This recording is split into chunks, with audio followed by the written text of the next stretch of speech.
C'est la nouvelle et belle enseignante de l'école, Marie. Il n'est pas exagéré de dire qu'elle est la fille rêvée de tous les hommes de l'école, du directeur aux adolescents. Mais très peu d'entre eux ont le courage de flirter avec Marie, et Pascal n'est pas du nombre. Il a essayé d'inviter Marie au concert d'aujourd'hui, mais il s'est fait gronder devant elle et a écopé d'un mois de retenue. À la fin de la journée d'école, l'attitude de Marie à l'égard de Pascal a soudainement changé. Elle a enlevé le chewing-gum de la bouche de Pascal et l'a mis dans la sienne, la déboutonnant même pour le taquiner. Marie avait déjà remarqué Pascal. Elle l'a traîné directement dans la chambre pour un conseil personnalisé. C'est ainsi que commence l'histoire d'amour entre Pascal et Marie. Ils sortent ensemble tous les jours, sans se soucier de l'occasion. Après Marie, Pascal a réussi tous ses examens. Jusqu'au jour où ils sont surpris en train de faire l'amour dans l'amphithéâtre. Marie a pris la fuite et Pascal a été félicité par toute la faculté. Probablement parce qu'il a fait ce que tout le monde voulait faire, mais avait peur de faire. Marie, en revanche, est accusée d'avoir abusé d'un étudiant. Pascal a beau répéter qu'il l'a fait de son plein gré. Marie est accusée d'avoir abusé d'un étudiant. Marie, qui était enceinte, a été condamnée à 30 ans de prison. Le bébé a été donné à Pascal. Mais comme il s'agissait encore d'un enfant, le père de Pascal était responsable de son éducation jusqu'à ce qu'il atteigne l'âge adulte. Et c'est ainsi que Pascal, âgé de 15 ans, est devenu célèbre. Cet homme a enlevé son pantalon et s'est jeté sur la robe de mariée qui se trouvait devant lui. Le résultat ? La mariée a attrapé sa robe de mariée et a pleuré, mais il y avait quelque chose de collant dessus. Lily s'approcha et renifla la chose. L'odeur était si familière. Et la lécha, maintenant elle était sûre de ce que c'était. Tu as sali ma robe de mariée et tu l'as baisée. Paul, lui aussi déprimé, a emmené son père Pascal rendre visite à sa mère en prison. La famille est heureuse. Mais l'arrivée de la chaîne de télévision met le fils en colère. Il s'avère que la mère de Paul est une ancienne institutrice et la déesse des adolescents. Et Pascal était l'un d'entre eux. Mais l'école les surprend en flagrant délit de douceur, et ils ne choisissent pas la bonne occasion.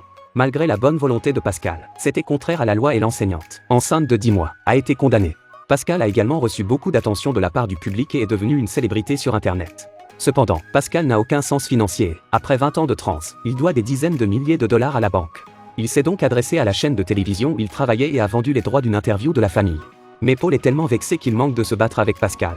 Il a fallu l'aide d'un gardien de prison pour calmer Paul. Pascal, trop gêné pour rester chez son fils, a pris ses affaires et est rentré chez lui. Pascal a découvert que sa future belle-fille le trompait par téléphone. Alors il a dénoncé Lily au bal. Mais Paul, qui venait d'être trompé, ne l'a pas cru. Mais Pascal ne se laisse pas abattre. Il reste sagement à la porte et suit la voiture de Lily jusqu'à l'hôtel. L'homme se faufile par la fenêtre et entre dans la chambre, surprenant sa belle-fille en flagrant délit de tromperie. L'amant de Lily est aussi son frère. Pascal est tellement dégoûté qu'il prend une photo de deux et va voir son fils pour l'engueuler. Mais Lily est restée calme et a fait à Pascal une offre qu'il ne pouvait pas refuser. Pascal vient de recevoir l'argent, le cœur de plus en plus se sentir coupable, en pensant à ses années au fils de la dette, mais aussi ne peut pas à cause de leurs propres désirs égoïstes personnellement envoyer son fils dans la tombe de l'amour.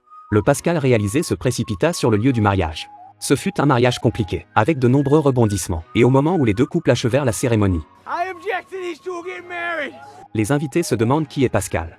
Le père de Lily tente d'expulser Pascal du mariage, mais celui-ci est victime d'un caillot sanguin et perd connaissance. Pascal se précipite pour retirer le chèque que Lily lui a donné et déchire l'accord sur place, la faisant chanter pour qu'elle dise à Paul ce qui se passe, sinon il le lui dira en public.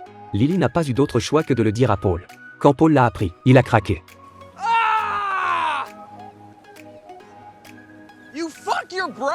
Les invités présents sur place sont également en émoi. Lily tente toujours de reconquérir son petit ami, mais Paul refuse et suit Pascal pour quitter ce lieu de malversation. De façon inattendue, le frère de Lily est tellement en colère qu'il la pince, mais il est renversé par la bouteille de Paul. Lily est également très en colère, une fois le couteau ramassé, séché, et finalement renversé au sol. Le père et le fils sont de nouveau ensemble, et la famille vit une vie heureuse.